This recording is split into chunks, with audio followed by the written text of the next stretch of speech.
3, pulled by Councilmember Krom. Thank you very much, Mayor Choi. I was actually surprised to see this matter on the consent calendar as opposed to on our regular agenda, so I assumed we would be speaking to it, and when I saw that it was on the consent calendar, I felt the need to pull it. I would ask, I see I have 3 minutes up there. Could I get 5? Could I get 5 minutes, Mayor Choi? Go ahead. Thank you. And I have to say, I almost would have just let this go by, but there was a letter from Judge Nancy Wiebenstock, which was received on April 4th and distributed to us, which really kind of lauds the audit and says, I believe the process will be appreciated for the introduction of unprecedented transparency by the city and allowing for real-time exposure on the public website of unfiltered verbatim testimony and documentation. This spirit of transparency included the posting of rebuttal information.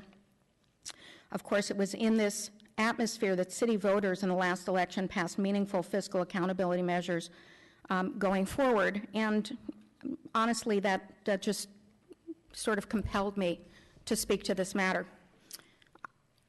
At our last meeting, we had the final report for the audit, and I think a question really needs to be asked about whether we got what we paid for in the audit. And for 2 years, I've watched as a concerted strategy has been deployed to damage the credibility of the public vision for the Orange County Great Park and those who supported the public vision. Nothing, including the reputation of our city, has been spared. An audit that should have taken 6 months was dragged out at great expense to advance a false narrative and secure headlines for the 2014 election.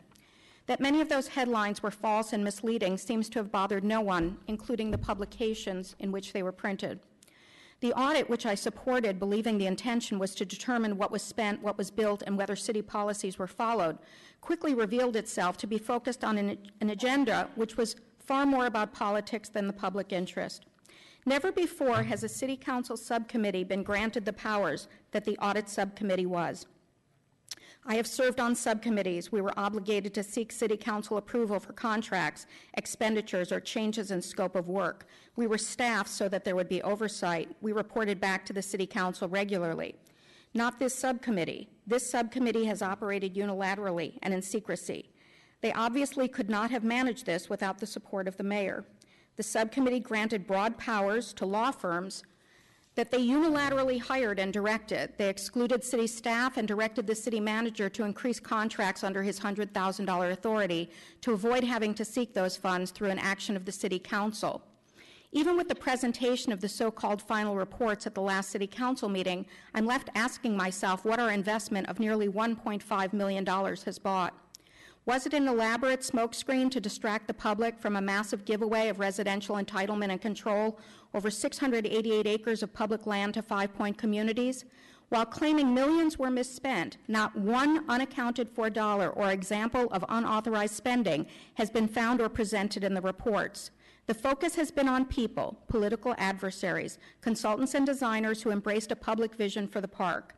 While private developers stand to make billions from the deal this city council majority signed off on, the investments made in visionary planning, public programming, and a desire to make the park accessible to all have been shuttled along with the people who work to advance that vision. I would argue that this has been an audit not of finances but of vision. To put developers in charge of the project, the city council needed a pretext. The pretext was the audit. What is now clear is that the audit was never really an audit, and both HSNO and Alshire and Winder acknowledge that in their final report. Most disturbing is the way that HSNO, Alshire and Winder, and members of the City Council have sought to conflate the gross abuse in the city of Bell, where the city manager and City Council misdirected public funds for their personal benefit, with the Great Park project, in which every penny spent was directed by public action, presented by staff, and can be fully accounted for. To compare in any way, shape, or form the city of Irvine to the city of Bell demonstrates a complete disregard, particularly by city council members, for the reputation of the city you have been elected to serve.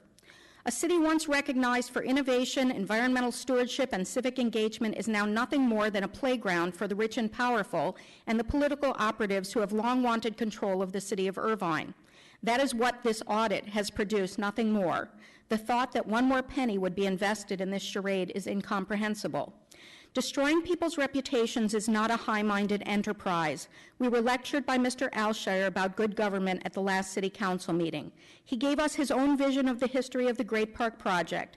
If we are to dissolve the audit subcommittee, a review of the timeline and history of the audit would be useful as well. Thank you. Okay,